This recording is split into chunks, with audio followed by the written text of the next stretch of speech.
Seolah-olah mereka sedang berhubungan. Wow. Gitu loh. Makanya ada beberapa klien yang datang mengadukan kalau dia itu sudah tidak virgin. Nah mereka tuh ternyata bayarnya nggak per hari, tapi kayak bayar SPP per bulan, karena dia kontrak per bulan. Ada paket-paketnya gitu ya? Ada paket-paketnya. Ada seorang anak masih SD, tapi dia sudah melakukan kegiatan seksual bertiga. Trisam? Ya. Anak SD trisam? Dan itu yang menjadi klien saya adalah anak perempuan. Ya, assalamualaikum warahmatullahi wabarakatuh. Teman-teman semua, balik lagi bersama gue Vasco Rusemi di Macan Idealis. Nah teman-teman, hari ini gue kebetulan kehadiran tamu yang spesial banget nih, Mbak Iva. Nama panjangnya Mbak Hanifah Hasnah. Ya. Mbak Hanifah Hasnah. Jadi beliau ini seorang kriminolog ya, dari UI juga beliau. Satu alma mater sama kita. Tapi gue teknik, gue pelajarannya mesin. Kalau dia pelajarin orang. Ini kan kompleks banget ya dari sisi manusia ya. Nah, banyak kejadian-kejadian gini loh Mbak Iva. Makanya gue pengen banget ngobrol sama Mbak Iva ya. Kejadian-kejadian yang memang masyarakat ini, publik banyak yang belum tahu dan sangat ekstrim. Apalagi khususnya buat orang tua ya. Kejadian-kejadian yang mengerikan buat anak-anak kita itu kan. Yang publik memang bener-bener belum tahu gitu loh Mbak.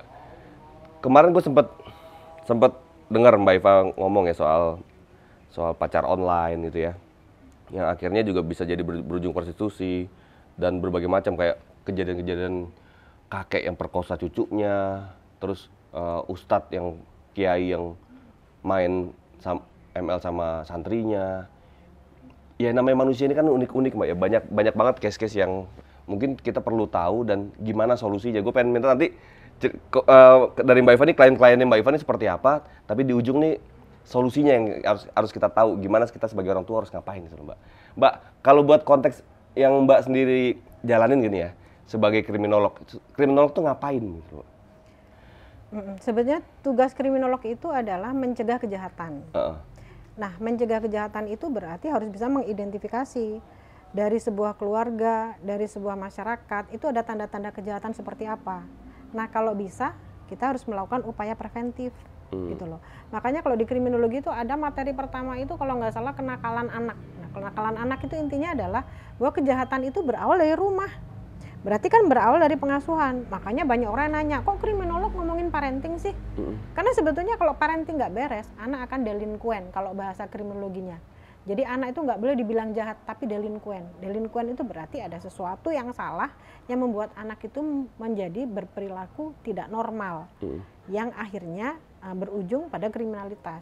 Gitu. Makanya ada pertanyaan gini, jadi anak itu nggak boleh dibilang jahat. Kalau anak nggak boleh dibilang jahat. Nah ukuran anak itu kan 0 sampai 18 tahun.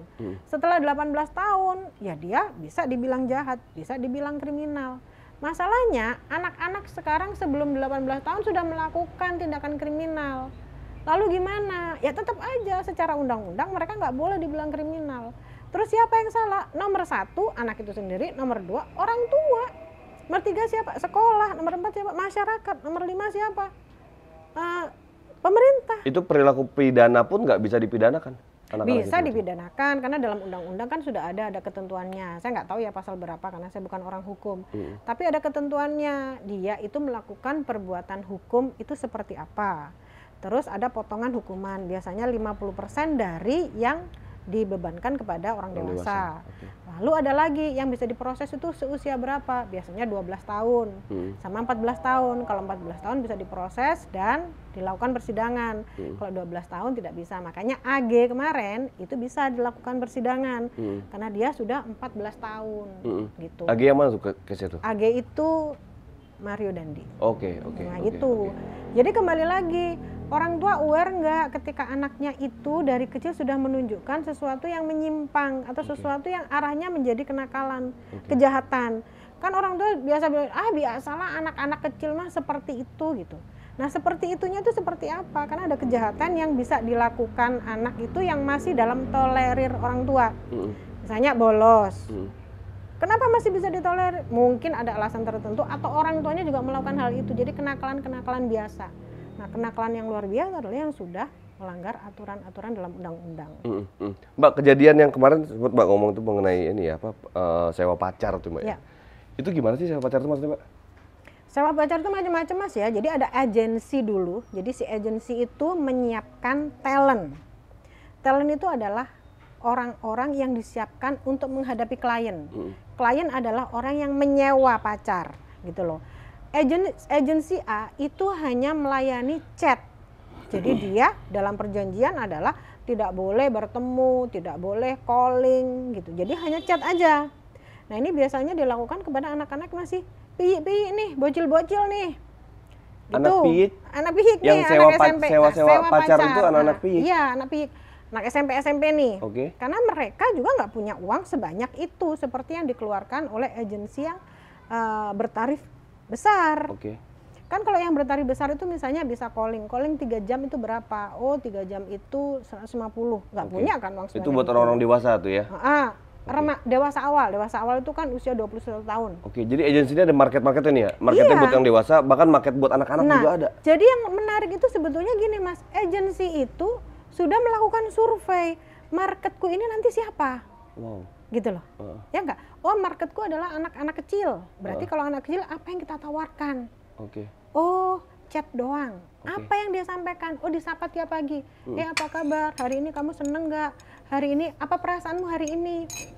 Jadi pertanyaan-pertanyaan yang mungkin tidak pernah ditanyakan oleh orang tuanya. Misalnya orang tuanya cuma nanyain, gimana PR-nya? Matematika dapat berapa? Sehingga dia merasa bahwa ngobrol sama orang tua itu sesuatu yang kurang menyenangkan. Ya, menakutkan. Menakutkan. Gitu ya. Tapi ketika dia ngobrol sama talent-talent itu dia merasa happy karena sederhana pertanyaannya, udah makan belum, kayak gitu-gitu. Nah itu yang pertama. Biasanya ada paket-paketnya Mas. Kita ngomongin yang agensi yang chat doang ya. Paket pertama adalah dia butuh chat doang. Yang kedua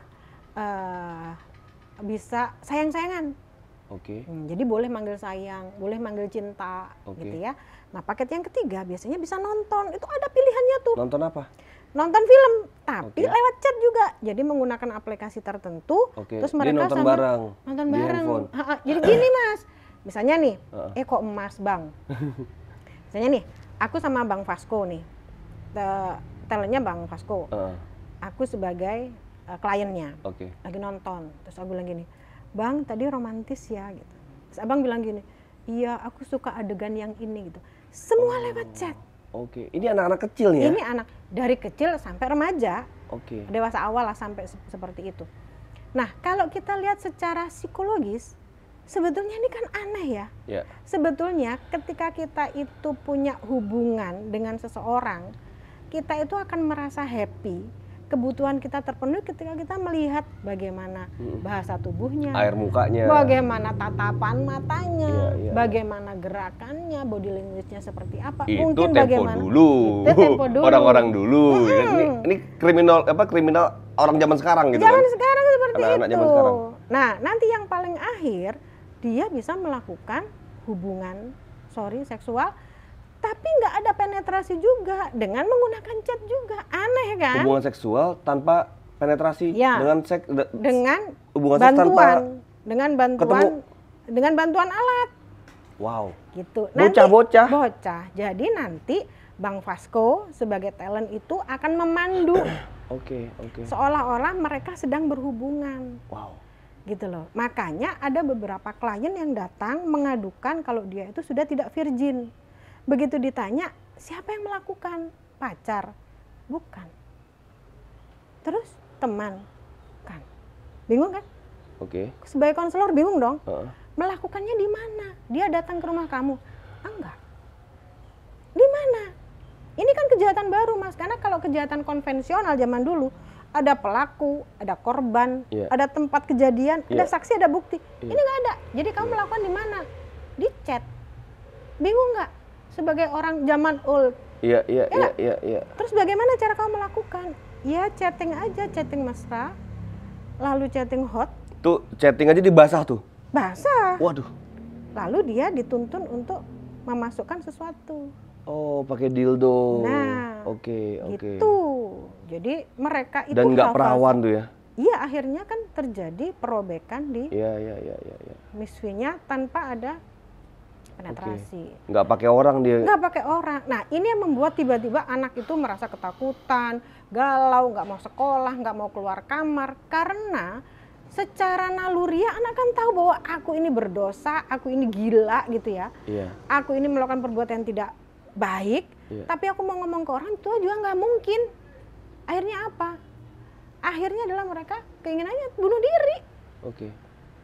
Ya nggak? Apa yang mau mereka lakukan? Mereka nggak bisa ngomong. Gini, kenapa mereka nggak bisa ngomong ke orang tua? Loh, dalam hal biasa aja mereka lebih memilih orang-orang virtual. Ya nggak? Berarti kan ada sesuatu yang salah di dalam keluarganya.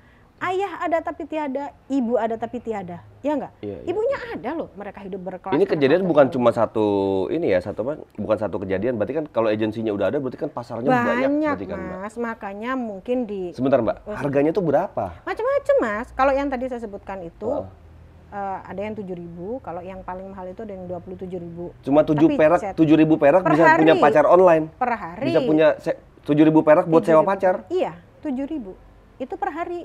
Per hari? Per hari. Jadi mereka bayar per hari tuh. Nah mereka tuh ternyata bayarnya nggak per hari, tapi kayak bayar SPP per bulan, karena dia kontrak per bulan. Ada paket-paketnya gitu ya? Ada paket-paketnya, gitu. Dan mereka biasanya menggunakan fake account. Anak-anak ini juga? Anak-anak, karena anak-anak ini sebetulnya berangkat dari anak-anak yang tidak percaya diri dengan kepribadian dia sendiri, dengan kondisi dirinya sendiri, gitu loh. Sehingga dia mewujudkan diri sebagai tokoh-tokoh tertentu yang dia suka. Nah sebetulnya ini adalah masalah lama, ini adalah role play kalau zaman dulu di Twitter. Gitu. Tapi ini berkembang. Dan jadi wallpapernya DP-nya beda. Misalnya artis-artis siapa gitu, kartun-kartun gitu. Aku pakai BCL gitu ya. Terus aku akan menyampaikan ke agensi itu bahwa aku kepengen punya pacar Ariel Peter Pan misalnya gitu ya. Nanti si agensinya tadi menyiapkan talent itu dengan foto Ariel Peter Pan, terus nanti kan dilihat tuh, aku ini kepribadiannya seperti apa. Bahkan MBTI-nya pun harus disebutkan. Misalnya, aku ini Iva nih, aku ganti nih sebagai bunga gitu ya. MBTI ku adalah ISTJ. Berarti aku ini orang introvert. Dipelajari sama agensinya. Oh berarti kalau cara mendekati orang introvert itu seperti apa? Itu yang profesional seperti itu Mas. Sehingga tingkat kecocokannya, kenyamanannya udah bisa 80% dapet. Gitu. Nah, kalau kita melihat dari sisi kerusakannya, ini kan dari satu agensi aja bisa ratusan ya. Nah, sementara agensi itu kan nggak cuma satu, banyak agensi. Bahkan yang tadi kita ceritakan tadi kan yang agensi yang chat doang. Yang menyewakan untuk digandeng kan ada. Walaupun dengan aturan bahwa ini hanya untuk digandeng, tidak untuk dibawa ke kamar misalnya kayak gitu. Banyak banget. Bonus nanti setelah itu kan gimana setelah ya? Itu kita nggak tahu gitu loh. Artinya kan kerusakan itu sudah di depan mata tapi kita nggak ada yang tahu. Ya tapi kalau pada akhirnya sampai virtual dia hilangin virginnya dengan virtual juga itu padahal kan, yang diceritain tadi apalagi Bang, kalau ketemu gitu loh. Iya, apalagi kalau ketemu. Padahal yang kita bahas tadi Bang, itu kan dari paket yang paling sederhana yaitu chat doang. Ya kan? Bukan yang harus pergi. Bukan yang harus ke kondangan gitu kan. Berarti kan ada sesuatu dengan generasi kita. Kenapa sih mereka sampai seperti itu? Bukankah kita itu sudah difasilitasi dengan banyaknya cafe shop sehingga kita bisa ngobrol, ketawa-ketawa, tabok-tabokan gitu ya? Kenapa mereka memilih seperti itu? Berarti kan ada rasa kesepian, bukan rasa sepi. Karena kalau sepi kan bisa dinikmati nih, aduh lagi sepi, bikin kopi, lihat hujan gitu ya, sepi indah kan? Kesepian. Nah, nanti dulu bicara solusinya Mbak. Saya nanti solusi kita bicara di belakang ya. Tapi ini kan poin yang memang efek yang terjadi dari perkembangan teknologi kita di dunia. Bahkan saya rasa ini bukan cuma di Indonesia. Dan ini kalau kita melihat dari sisi pidana, sebenarnya agensi ini nggak ada pidananya berarti kan? Dia ini melayani kesepian orang aja berarti kan? Iya betul. Jadi gini Mas, Bang, aduh salah lagi. Aku itu pernah bukan interview ya, karena ini jadi salah satu klienku. Pada ditanya, kamu nggak takut nanti dipidanakan? Dipidana di bagian mana? Karena kami sudah mempelajari undang-undang. Iya. Nah karena yang punya ini adalah anak-anak pinter. Jadi anak-anak milenial atau anak-anak generasi Z, yang mereka pikirannya jauh melompat daripada kami gitu, yang generasi old ini gitu loh. Ya kita nggak mengira bahwa ada bisnis yang seperti ini gitu, dan itu sangat-sangat menguntungkan. Ya mereka melihat permasalahan yang ada, anak-anak Gen Z zaman sekarang ini kekurangannya apa, ininya apa, akhirnya mereka memberikan solusi. Iya betul. Masuk makanya dari wilayah itu. Mereka tidak pernah merasa menjadi pelaku. Kan kalau di kriminologi yang kita bicarakan kan pelaku, korban, kejahatan itu sendiri dan reaksi masyarakat. Pelakunya siapa kalau dia dituduh? Berarti kamu pelaku dong. Enggak tuh Kak, gua nggak pelaku. Gue justru membantu masyarakat, membantu anak-anak itu untuk mendapatkan teman untuk curhat. Dalam hidupnya yang sepi, dalam kondisinya yang kesepian, kami membantu dong. Nah, ya, dengan segala macam pembenarannya pasti, iya, kan pasti. gitu kan. Nah, si korbannya ditanya, berarti kamu pelaku dong? Enggak, kami bukan pelaku. Berarti kamu korban? Kami juga bukan korban. Ya, kami tuh suka sama suka. Nah, kalau dari sisi agensi, oke, mereka bisnis, kan ada uang. Yeah. Nah, dari sisi si korban, kliennya ini, dia dapat apa sih? Sebetulnya kan dia sedang menipu diri sendiri. Iya.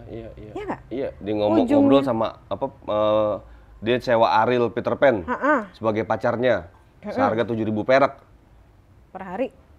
Tapi dia kan tahu itu bohong, gitu kan? Dari awal aja dia tahu itu bohong gitu loh. Kebayang nggak, Bang? Sementara anak-anak ini adalah yang anak-anak yang 20 tahun lagi akan jadi pemimpin negara ini, gila nggak? Iya. Tapi ini mau nggak mau gitu loh, Mbak. Ini fenomena yang terjadi di Indonesia di Indonesia ya khususnya. Ya memang ada itu kan. Ada. Nah, terus itu di wilayah sewa pacar itu, Mbak. Nah, Mbak Iva ini banyak juga yang pasti menerima ini ya, pasien-pasien atau klien-klien yang mengerikan gitu ya, Mbak ya. Apalagi kira-kira, Mbak, yang ini, Mbak? Dari yang mengerikan sampai yang lucu. Kadang ada yang nggak penting gitu, ini kasus apa sih gitu. Itu banyak juga, Mas. Jadi kalau mau yang cari yang lebih ekstrim itu, ini boleh nggak diomongin? Yang mana, Mbak? Remaja trisam. Nah, itu maksudnya, boleh tapi kita nggak usah sebutin ini ya, nggak usah sebutin kita siapa nama kliennya, ya kita kasusnya aja lah. Tapi kira-kira kalau disampaikan di sini nggak apa-apa ya? Ya justru biar publik tahu. Oke. Publik tahu dan akhirnya kita sebagai orang tua bisa membuat langkah-langkah preventif itu loh, Mbak. Oke. Jadi gini ya, sebelumnya kita sampaikan ya, bahwa ini bukan menakut-nakuti, tapi ini justru membuat kita menjadi lebih aware lagi dan kita harus mawas diri. Bahwa orang tua zaman sekarang harus terus belajar, karena kalau nggak belajar kita kalah sama kemajuan anak-anak, karena kepintaran anak-anak dalam bermedia sosial sama kemampuan mereka mendapatkan percepatannya lebih cepat, luar biasa gitu ya. Jadi jangan pernah merasa bahwa saya menakut-nakuti. Yang saya sampaikan adalah sesuatu yang saya temui di lapangan, karena saya adalah praktisi kriminologi. Ini Bang yang horor nih ya. Ada seorang anak masih SD, tapi dia sudah melakukan kegiatan seksual bertiga. Trisam? Ya. Anak SD trisam? Dan itu yang menjadi klien saya adalah anak perempuan. Jadi perempuan yang mau? Perempuan yang mau. Anak SD? Anak SD. Kelas 4 SD? Waktu datang itu kelas 4 SD. Wow. Kebayang dong. Kelas 4 SD Bang Vasco ngapain? Ya enggak. Paling kalau saya dulu masih nonton Unyil mungkin ya. Doria Jenaka. Doraemon. Beda, kita beda generasi, Mbak. Gue Doraemon jam 8 pagi gitu kan. Kita habis itu Ninja Hattori. Ninja Hattori, lo nonton apa lo? Nah, boleh diceritain ini prosesnya. Jadi gini Bang, waktu itu ada seorang ibu yang datang mengadukan anaknya bahwa anaknya bermasalah, karena kan hari-hari kan saya bertemu dengan orang-orang bermasalah ya. Pada ditanya masalahnya apa, ternyata masalahnya adalah anaknya suka mencuri. Nah, ketika anak mencuri itu kan jelas-jelas, oh anak ini arahnya sudah ke kriminal. Namanya tetap delinquen. Berarti kan dicari akarnya. Sebentar Mbak. Kelas 4 SD dia baru mengajukan kepada Mbak. Berarti mungkin kejadian itu jauh sebelum itu dong? Iya. Kejadiannya ya? Enggak, tapi dia ngomongnya itu udah 6 bulan. Kalau pas interview sama bisa jadi dia bohong? Bisa jadi. Oke. Lalu si ibu itu kan bilang, anak saya tuh suka mencuri Mbak Iva, apa yang harus saya lakukan gitu. Nah, kami dari konselor kan pasti nanya, sebelum kita ngasih masukan, kita kan harus nanya dulu apa yang sudah ibu lakukan. Biar apa? Biar masukan yang kita berikan itu nggak mubazir gitu loh. Kalau dia udah melakukan A sampai Z, Mbak Iva saya udah melakukan, berarti kita bikin kombinasi A, B, A, C sampai A, Z gitu loh. Yang udah ibu lakukan apa? Saya nanya ke anak saya, apa pertanyaannya? Kamu ngambil uang siapa, jumlahnya berapa? Oke, apa yang ibu lakukan? Saya mengganti uang itu. Oke. Ibu nggak nanya uang itu dipakai buat apa? Enggak. Kenapa? Karena uangnya nggak ada. Kan itu pertanyaan ya. Dia mencuri tapi uangnya nggak ada. Apakah dia diperintahkan oleh orang lain untuk mencuri? Buat apa? Jadi apa sama tuh anak gitu ya? Nggak jadi barang, nggak jadi apa gitu. Core-nya adalah uangnya dipakai buat apa? Mungkin kadang-kadang kalau gue mikirnya ya udah mungkin dia buat jajan kali, buat beli es krim kali. Kalau gue mikir anak SD gitu kan. Iya, tapi uang sebesar itu 200.000. Nah, Oke. akhirnya ibu ini berhenti sampai di situ. Nah, kan lalu anaknya kan harus diinterview. Jadi kamu benar melakukan pencurian? Iya. Berapa? Dari 50 sampai 200. Uang siapa yang kamu ambil? Ini dia ngaku lah. Buat apa? Nah, buat apanya Uang ini? di luar rumah, uang dalam rumah. Dalam rumah. Oh. Dalam rumah. Uang orang Jadi, tuanya juga orang tua berarti? dan neneknya, karena kebetulan dia tinggal dengan neneknya, dengan kakeknya. Oke. Oke. Menurut si ibunya, ini bukan sesuatu yang bahaya karena yang diambil adalah orang dalam rumah. Tapi ketika kejahatan ini dibiarkan, nggak menutup kemungkinan dia akan expand mengambil uang tetangga dong. Atau kalaupun uang orang rumah akan menjadi lebih besar nilainya. Tapi begitu ditanya, uangnya kemana? Dia bilang, uangnya aku kasih ke si A sama si B. Si A sama si B siapa? Temanku. Dia minta uang kamu? Enggak. Kenapa kamu kasih? Karena aku kepengen main sama dia. Main apa? Main bertiga. Main bertiga itu apa? Yang mengejutkan adalah ternyata dia sudah berhubungan seksual bertiga. 1 laki 2 perempuan. Wow. Anak bocah Anak SD. bocah. Trisam. Dia bayar tuh lakinya malah. Dia bayar karena dia si anak laki ini nggak mau. Wow. Atau mungkin anak laki ini mempelajari, kan gini Mas, Bang, sorry, kejahatan itu kan dipelajari ya. Oke. Oh, kalau aku mau, aku dapat kenikmatan. Ya. Kalau aku nggak mau, aku akan dapat 2, kenikmatan dan uang. Kalau anak pintar pasti dia mempelajari gitu. Ya udah, aku pura-pura nggak mau aja biar dia usaha dulu, gitu loh. Jadi ternyata si anak perempuan ini awalnya menjadi korban yang berakhir menjadi pelaku. Bukan berakhir ya. Tapi kan dia masih SD, Mbak, masih kelas 4. Ini apa dia udah? Tapi kan dia sudah merasakan. Udah bisa becek gitu, Bang? Lah, buktinya dia menikmati itu semua dan waktu itu dia datang dia belum haid. Parah. Jadi ketika di interview lanjutan, kok bisa ya anak ini seperti itu ya? Padahal orang tuanya itu adalah dari orang tua yang terpelajar gitu ya. Bukan orang bodoh juga ya? Bukan orang bodoh juga. Nah, orang berada juga? Kalau berada enggak, menengah ke bawah. Tapi dia yang bayar loh. Perempuan Mas, itu yang bayar malah loh. Mereka tinggal di daerah anomi. Anomi itu adalah daerah yang tidak ada norma, tidak ada nilai. Biasanya di kampung yang rumahnya berdekatan sekali. Oke. Yang sampai buka pintu itu udah kelihatan pantat orang gitu ya, yang pokoknya yang gang-gang gitu lah ya. Gitu. Sehingga mengeluarkan kata-kata kasar, mendengarkan tetangga berantem atau itu tuh sudah sangat-sangat biasa. Itu namanya daerah anomi. Daerah yang nggak ada nilai norma, itu yang sudah hilang, mulai hilang. Tiap hari dia ngedenger tetangga berantem. Iya gitu. Iya. Kayak gitu. Tapi itu kan potret. Ini di luar apa yang gue tahu karena gue kan anak teknik ya. Ini wilayah yang lain nih. Nah itu kan potret masyarakat kita kan Bang. Nah akhirnya begitu diinterview ibunya ternyata bukan orang yang nggak tahu apa-apa. Karena cara parenting, ibunya tahu bagaimana cara mengasuh, bagaimana cara menghindarkan anak dari gadget. Makanya dia bilang, Mbak Iva, saya nggak ngasih gadget ke anak saya. Kenapa nggak ngasih gadget? Secara agama gimana, Mbak? Secara agama oke, orang tuanya. Secara agama? Agama oke. Dia dididik agama juga tuh anak? Iya. Oh ya? Iya.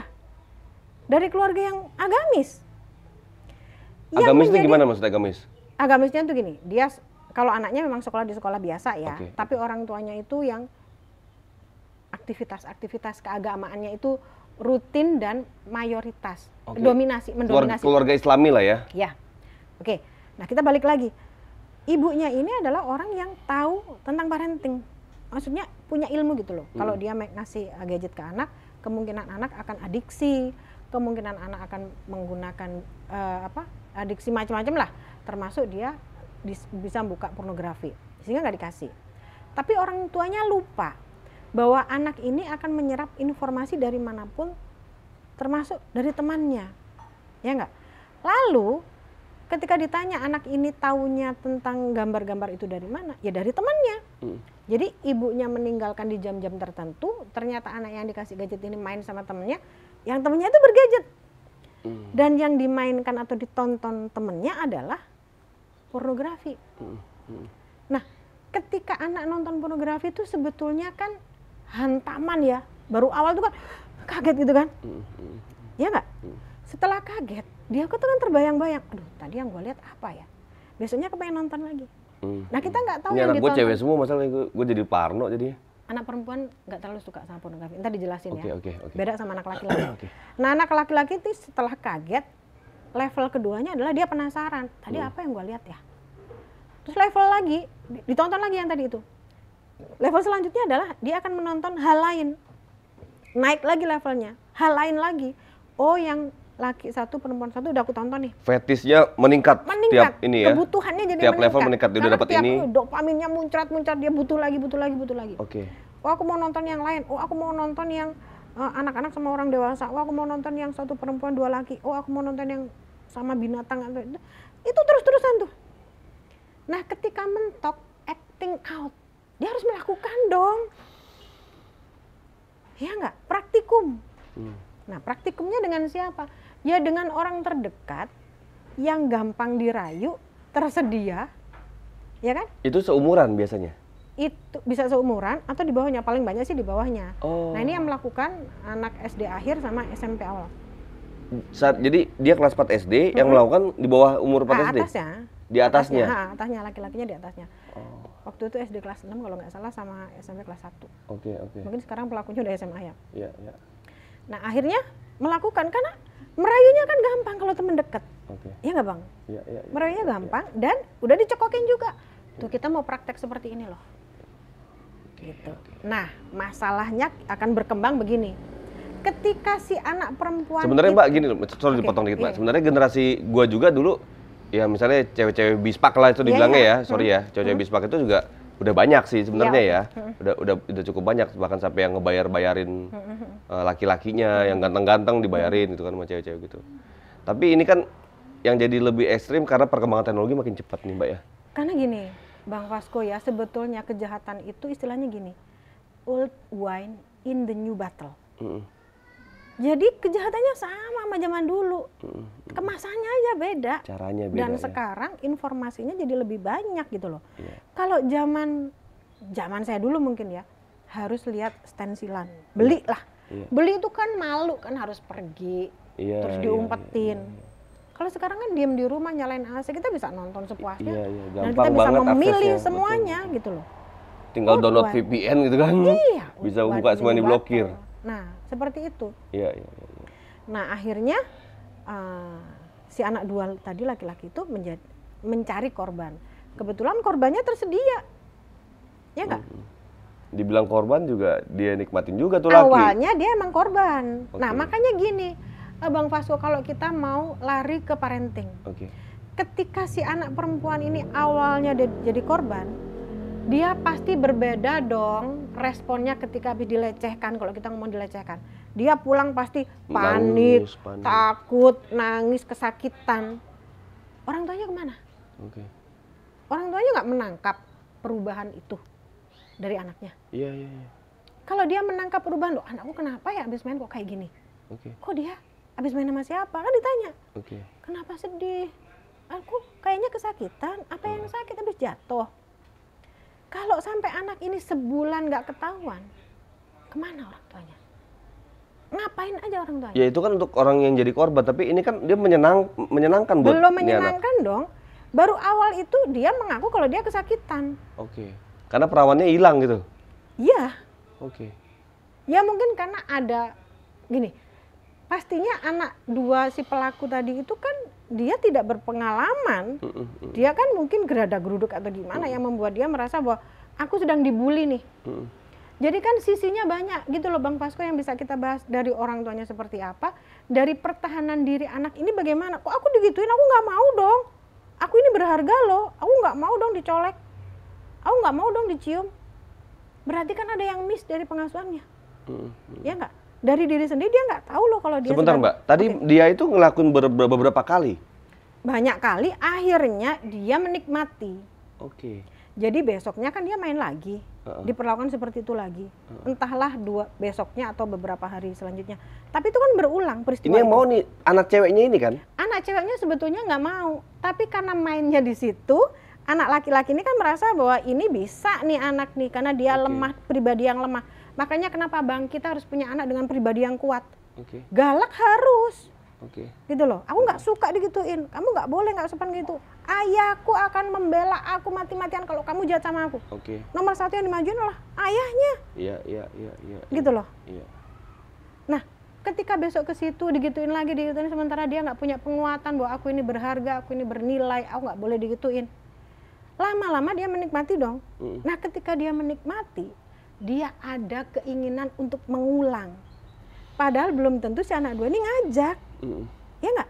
Lalu apa yang dilakukan? Mencuri. Untuk apa? Untuk membayar biar orang lain mau. Wow.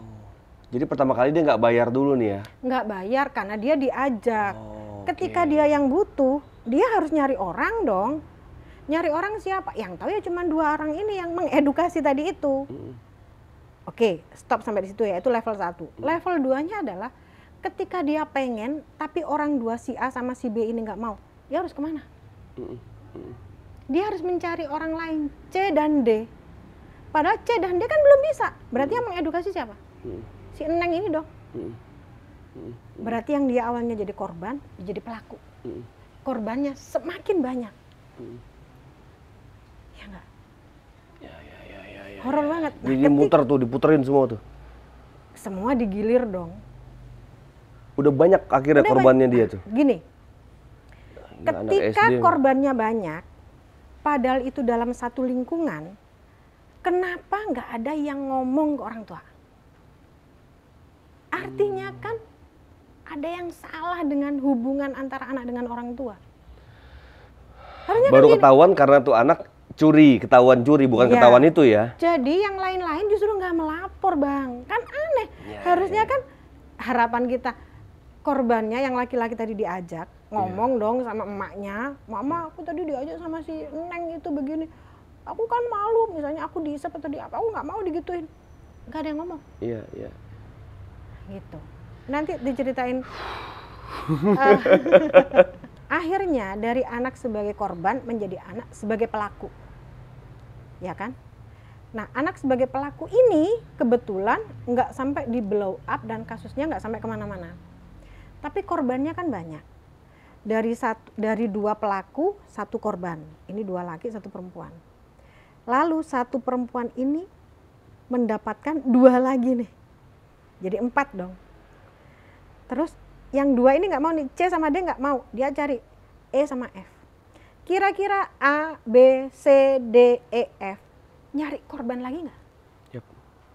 Kira-kira dia mau nggak berhubungan satu lawan 1?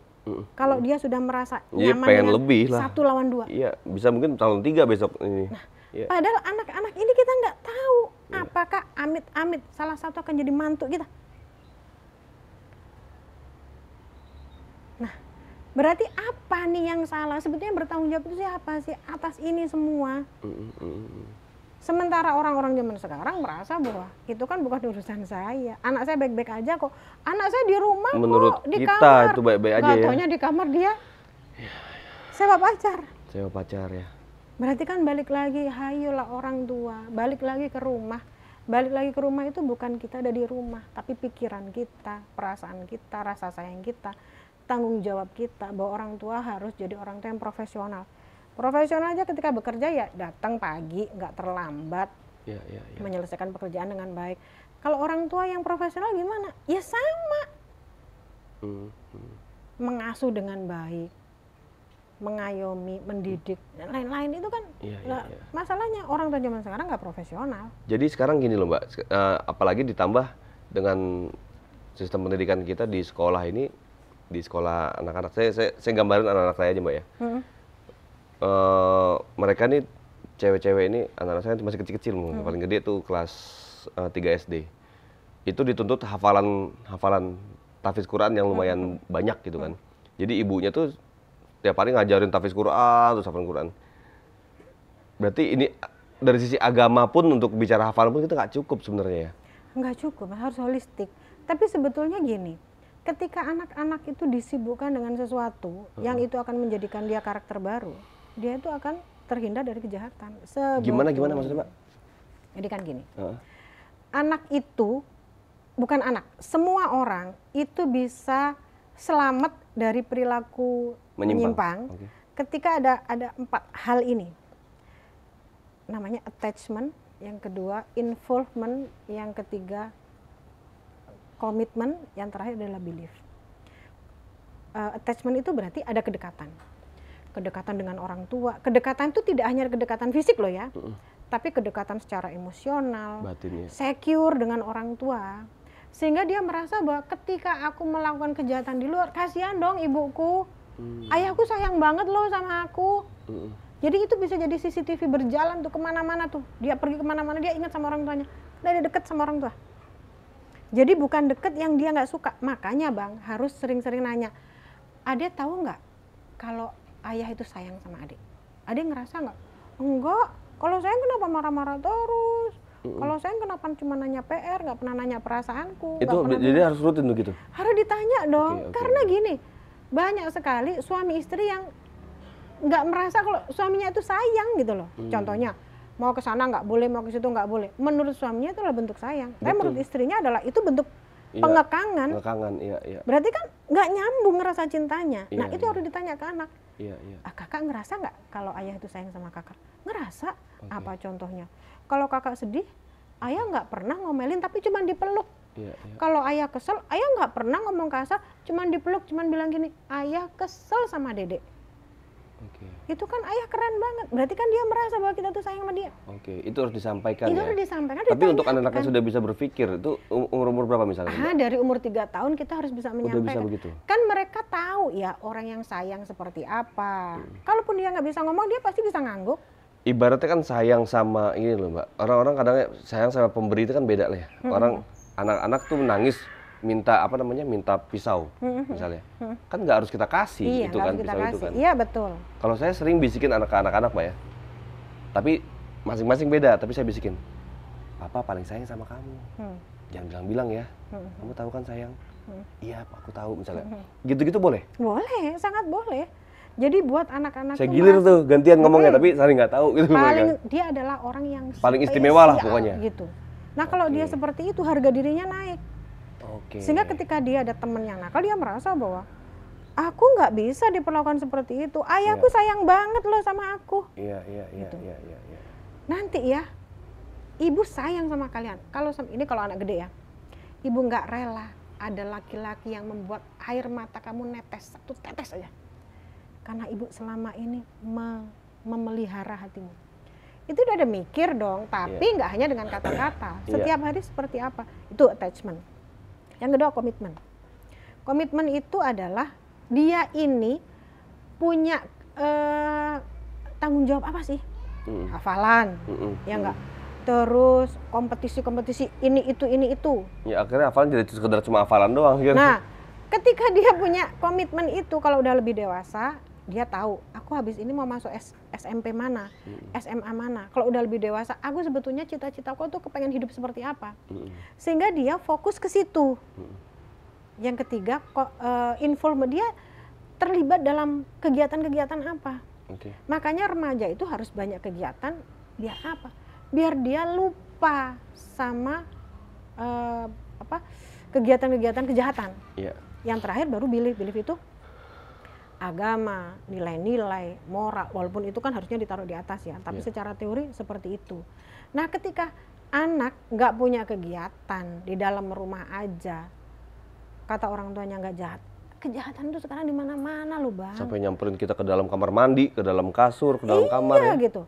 Kalau keluar, anak nggak punya kegiatan, nggak punya kelompok-kelompok positif, ya dia geng motor, dia menjadi geng-geng tertentu. Tawuran dan lain-lain. Karena apa? Sebetulnya dia butuh eksistensi diri. Gitu loh. Nah makanya kalau ada pertanyaan gini, Mbak Iva kenapa sih kejahatan itu selalu berulang?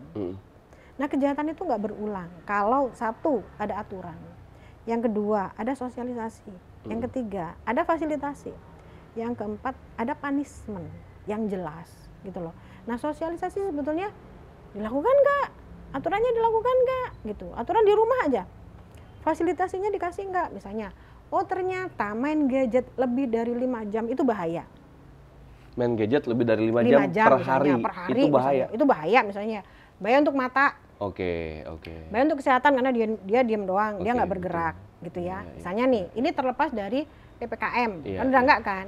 Berarti dia harus dikasih batasan, misalnya 2 jam aja, misalnya gitu.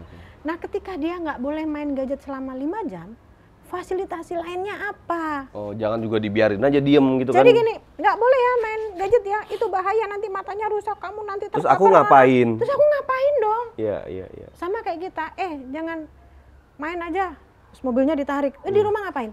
Iya.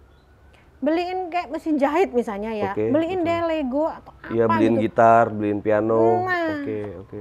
Orang-orang lupa, dia tidak memfasilitasi untuk replace it yang dia inginkan. Sehingga dia marah dong sama ortunya. Orang tua aku itu orang tua yang kolot, nggak seperti keluarga yang lain. Temanku aja dibebasin 24 jam pegang gadget. Akhirnya kan mereka membentur-benturkan aturan-aturan itu antara aturan di keluarga A dengan keluarga B dengan keluarganya. Yang akhirnya menyerang, papaku itulah orang paling jahat, paling pelit. Ditambah lagi nggak konsisten si orang tua itu. Ketika anak nggak boleh main gadget, orang tuanya main. Ya nggak? Ketika anaknya nanya, tuh papa main, jawabannya gini, ini kan kerja. Ketika ngomong mama main, kan banyak banget ya anak di kamar, jangan main gadget terus, keluar dong ngobrol sama kita. Main apa kek? Main apa kek itu apa? Iya. Main ini yuk, harusnya gitu ya? Iya, main ini yuk, taruh semua gitu loh. Kalau nggak ada main, ngobrol yuk di meja makan. Makanya saya lagi nulis nih. Main apa kek? Kita aja bingung mikirnya, apalagi dia gitu kan? Makanya kalau orang tua profesional, kita punya dong kegiatan.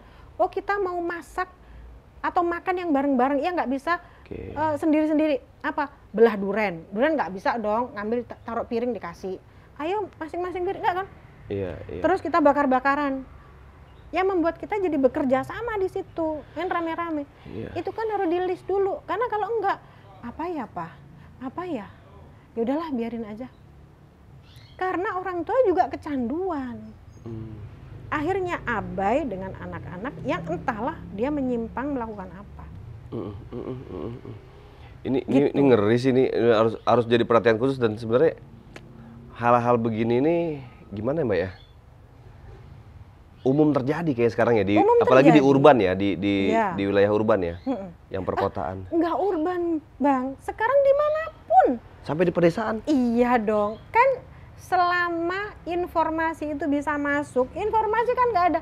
Ini informasi untuk orang kota, ini informasi untuk orang desa, nggak bisa dong semua sama.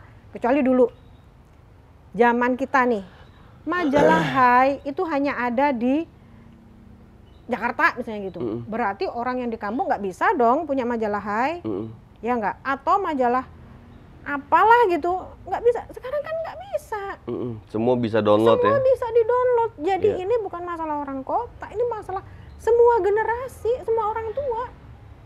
Oke. Dan kejadian ini banyak di desa-desa juga? Kalau di desa, karena gini, Bang Vasco, kan saya harus menyampaikan apa yang saya kerjakan. Nah, saya kebetulan yang saya kerjakan, yang saya tangani adalah sekitar Bogor, Kabupaten Bogor, dan Jakarta. Artinya yang di kampung, misalnya kampung saya di Malang gitu, saya nggak pernah dapat gitu. Atau mungkin kita harus menanyakan beberapa LSM atau psikolog atau psikiater atau yang kriminolog ada di wilayah pedesaan itu gitu. Mereka ada pertemuan seperti apa? Apakah ini menyeluruh gitu? Tapi kalau dilihat dari account yang menyiapkan kita balik lagi ke sewa pacar, itu awalnya dari kota-kota besar, karena kesepian. Karena gini, dulu kita itu dimarahin juga sama orang tua, ya enggak?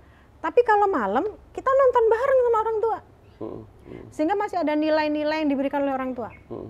Tuh lihat tuh di TV kayak nonton gitu. Bareng, Nah, kalau sekarang enggak kan? Nonton horor saya biasanya bareng juga. Terus ketakutan tuh dipeluk, terus dikasih.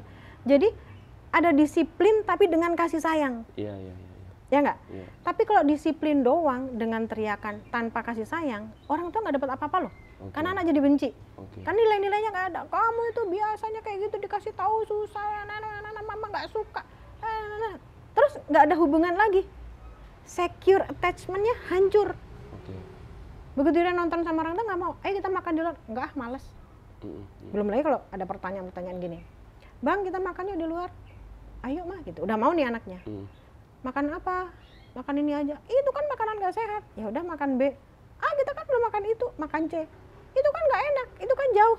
Jadi maunya mau orang tuanya jadinya. Kan jadi bingung kan, dan itu terjadi dimanapun berada. Jadi Bang, kalau aku ngomong seminar nih ke orang-orang, menanyakan tentang ini, seluruh ibu-ibu ketawa, gitu. Berarti begitu semua. Pelaku kan mereka. Iya. Gitu. Iya. Sebetulnya ini hanya keterampilan untuk berkomunikasi aja. Iya.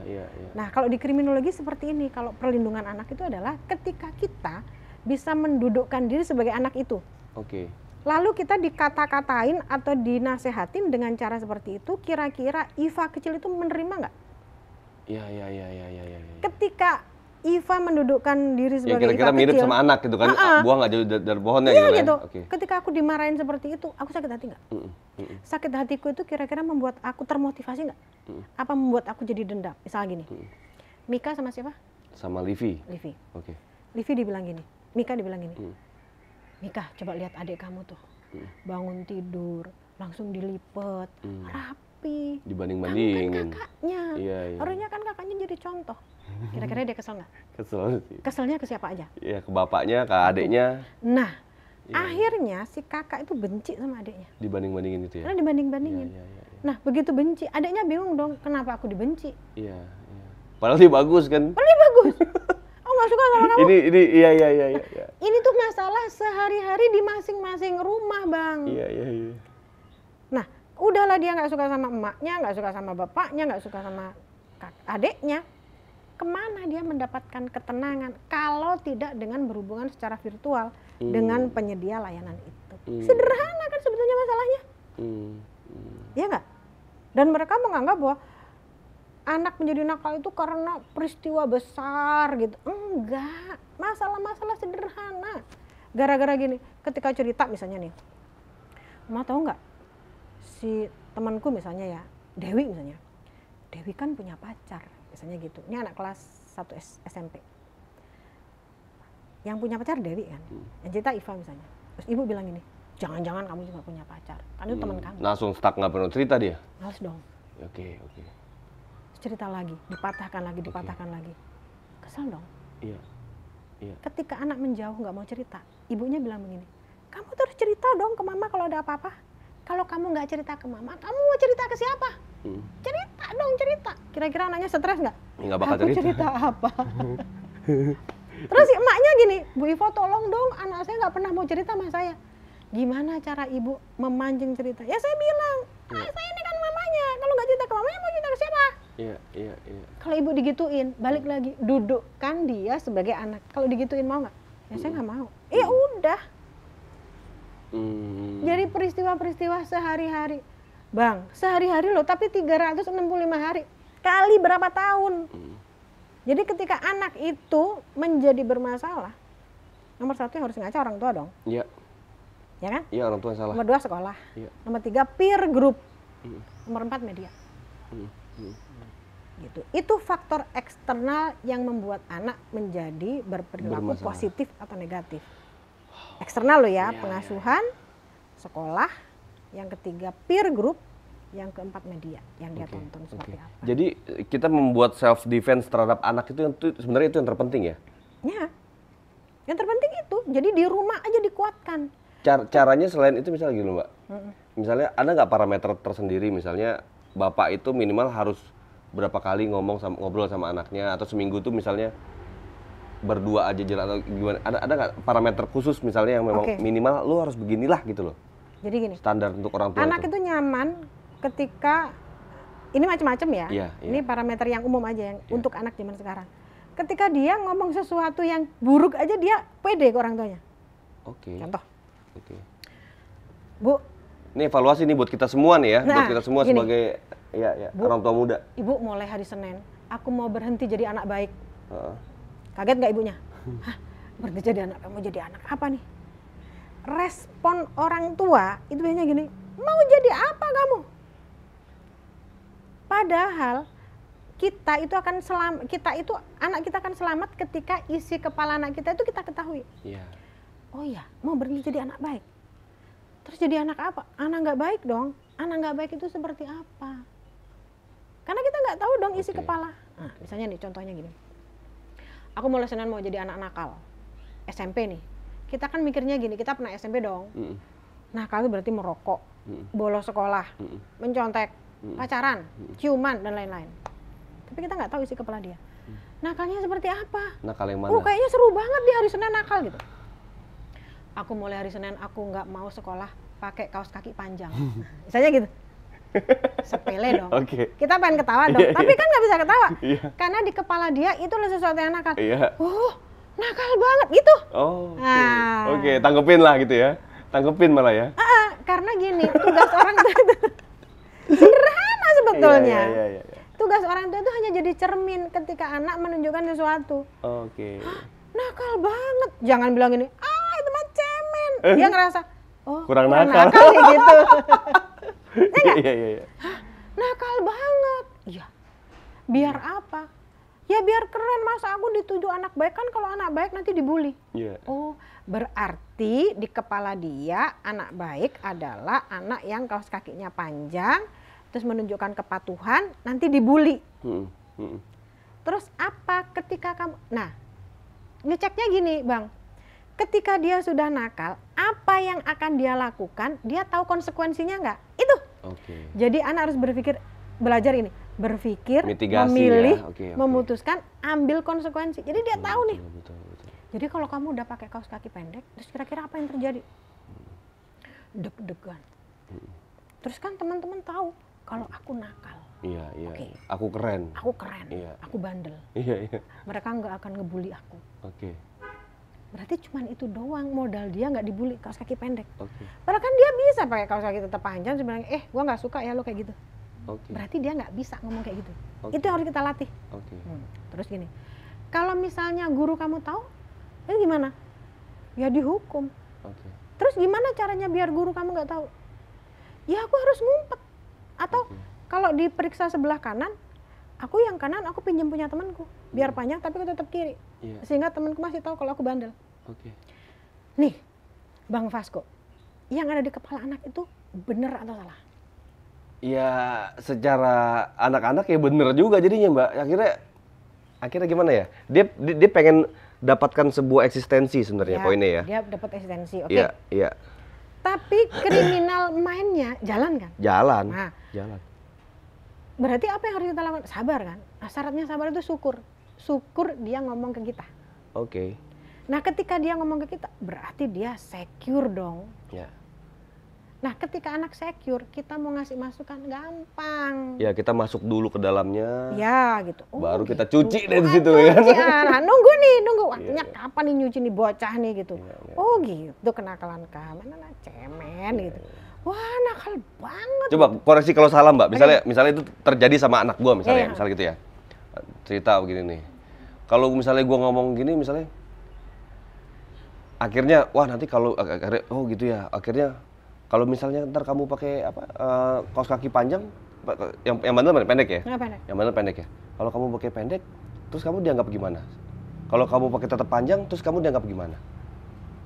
Kalau gue sih gue bilang, lo katain aja tuh yang kaos kaki pendek, lo jelek amat, lo susah gitu.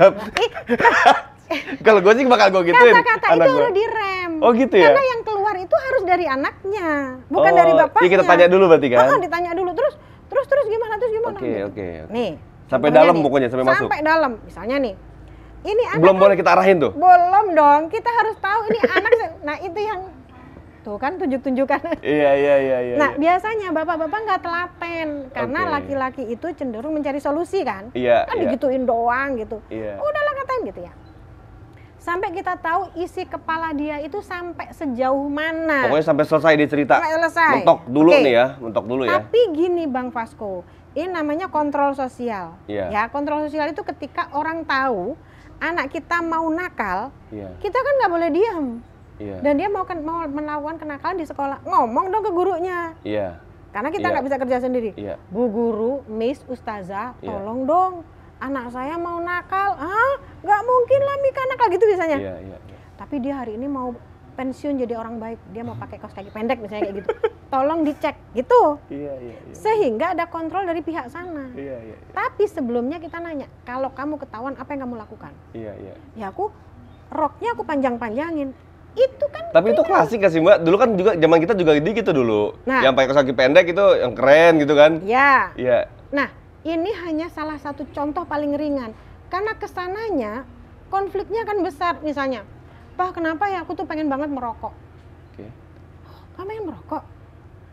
Apa yang kamu inginkan dari merokok itu gitu? Iya. Menurut kamu merokok itu ya keren aja nih cewek-cewek merokok. Kayaknya tuh orang wow banget. Oke. Berarti yang dibutuhkan dia adalah di-wowin orang. Oke. Berarti kan kita mengarahkan orang bisa di-wow-kan ketika dia punya apa selain merokok. Oke. Gitu loh. Gitu. Jadi dia tahu nih, aku tuh sering cerita ini, Bang. Ya mungkin orang-orang bosen ya. Anakku yang paling kecil, boleh nggak cerita anak sendiri? Iya, apalagi anak sendiri lebih boleh lah. Lebih boleh ya. Orang aja Mbak ceritain tadi. Nah ini ngaku, hei anakku yang paling kecil. Nah dia tuh anak yang baik. Oke. Suatu hari dia bilang gini, Bu, adik mau ke mall pakai celana itu strip. Kalau di sekolahnya kan nggak boleh karena dia sekolah di sekolah Islam terpadu. Adik nggak boleh dong ke mall pakai celana sekecil itu gitu.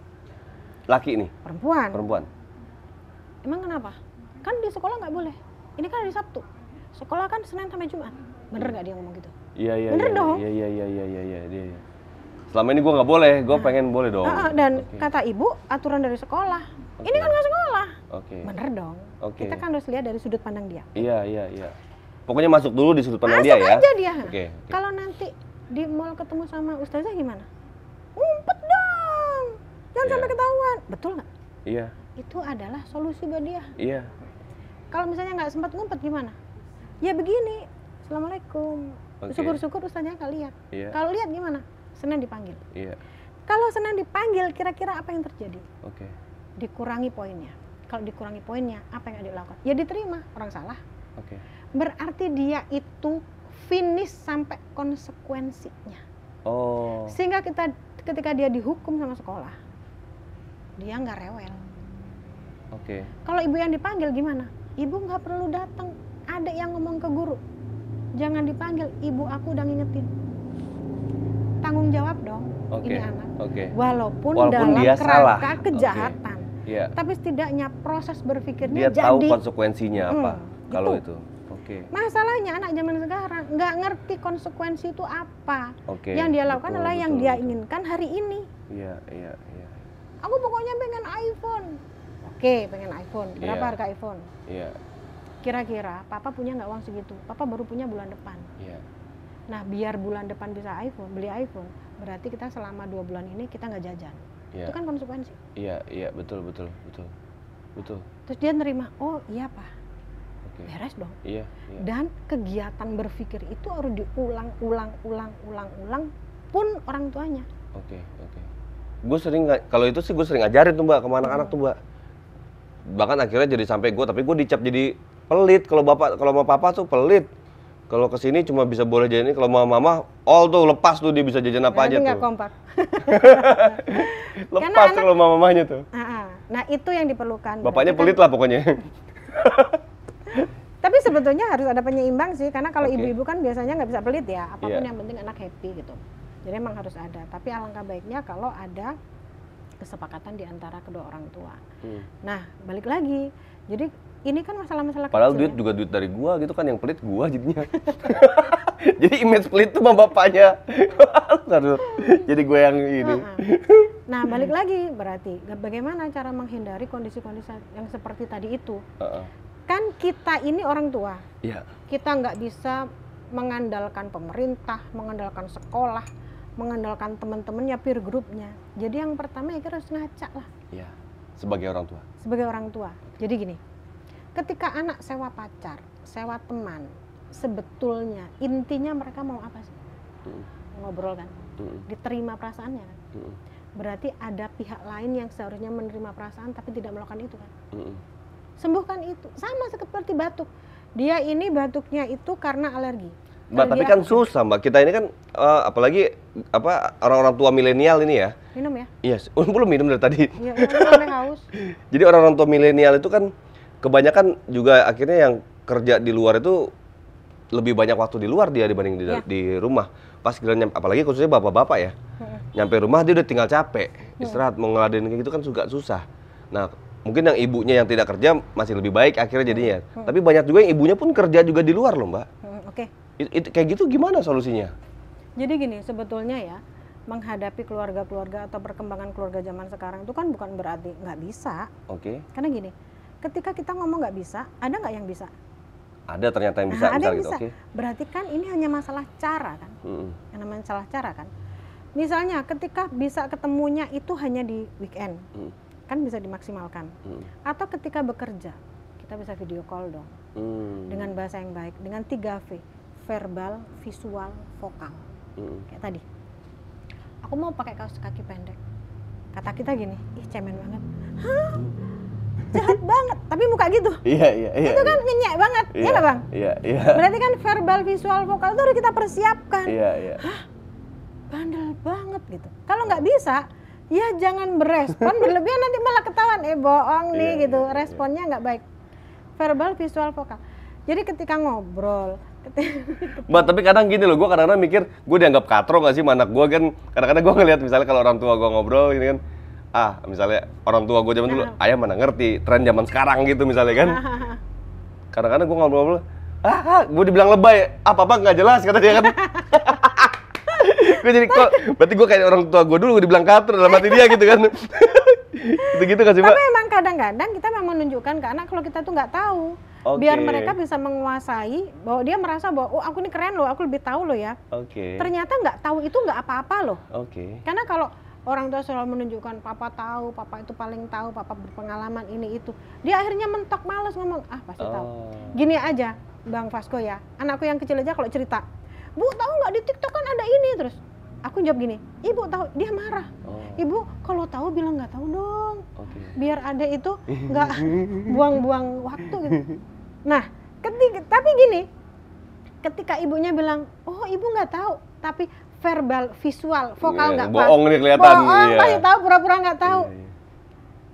Artinya kan kemampuan komunikasi itu menyeluruh gitu loh Bang Vasco. Ya nggak? Jadi anak itu memilih bahwa aku di rumah happy kok. Oh ya? Yang mana? Yang mana?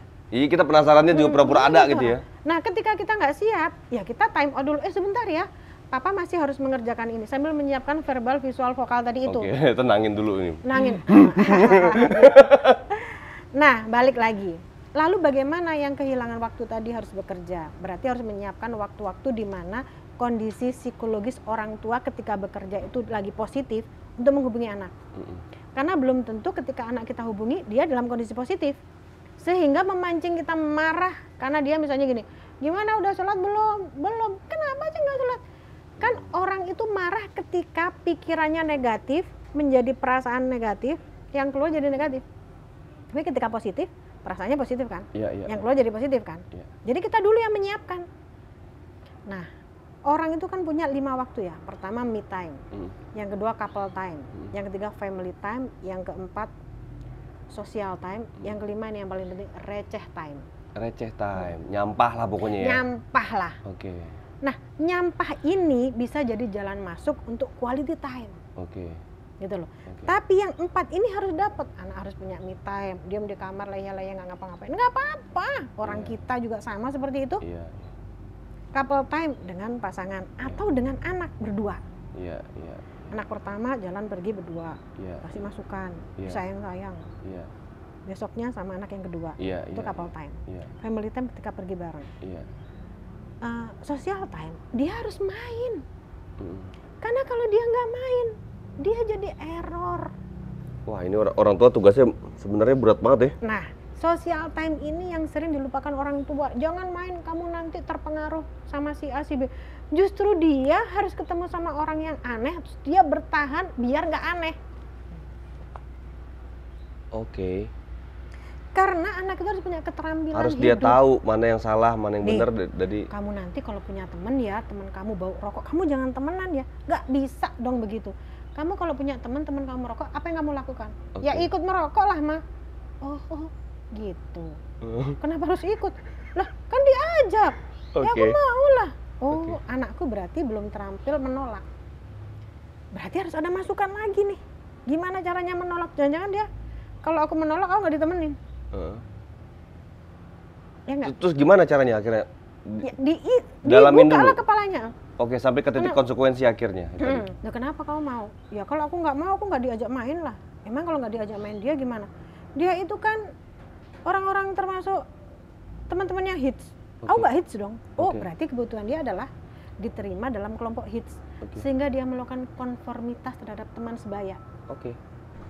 Kenapa dia melakukan konformitas? Karena mungkin dia tidak punya kelebihan yang bisa ditunjukkan selain itu. Dimasukin orang yang bisa diterima orang itu tidak hanya merokok, tapi yang punya prestasi yang ABCD. Kamu sepertinya potensinya di sini, atau kamu kepengen main yang lain, memanah, menembak, terus apa? Kalau anak gue sih bukannya sombong gue, Mbak ya. Anak gue termasuk anak yang keren lah kayaknya dibanding teman-temannya, karena dia dari kecil udah main kuda ya kan. Udah bisa bawa kuda, udah bisa berenang. Nah, seperti harusnya itu sih ekstensinya dia dapat lah harusnya misalnya ya. Iya, harus. Tapi yang gue takutin banyak lagi kejadian-kejadian yang mungkin yang terlalu luas dunia saat ini gitu kan, Mbak, gampang diakses ya. Zaman kita dulu kan mungkin sekedar hanya tadi itu kaos kaki pendek dibilang keren gitu kan. Cewek-ceweknya yang di atas dengkul, flat roknya dibilang keren gitu kan.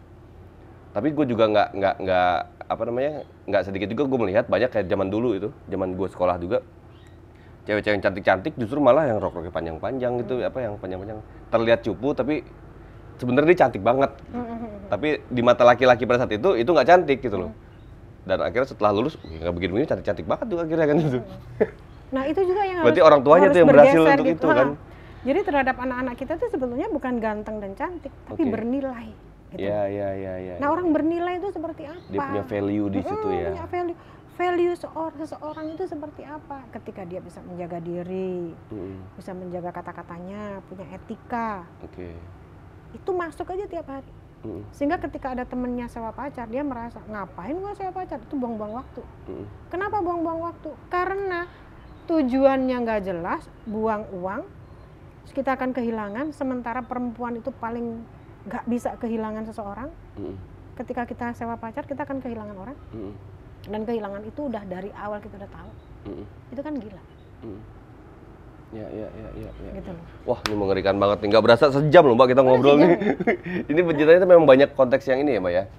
Di dunia kriminolog itu, Mbak ngadepin berbagai macam kasus, berbagai macam kejahatan, kejadian-kejadian yang di luar batas mungkin ya. Terus hari-hari Mbak gimana? Nggak stres pala itu? Dengerin orang cerita begitu, semua ini konteks begini-begini.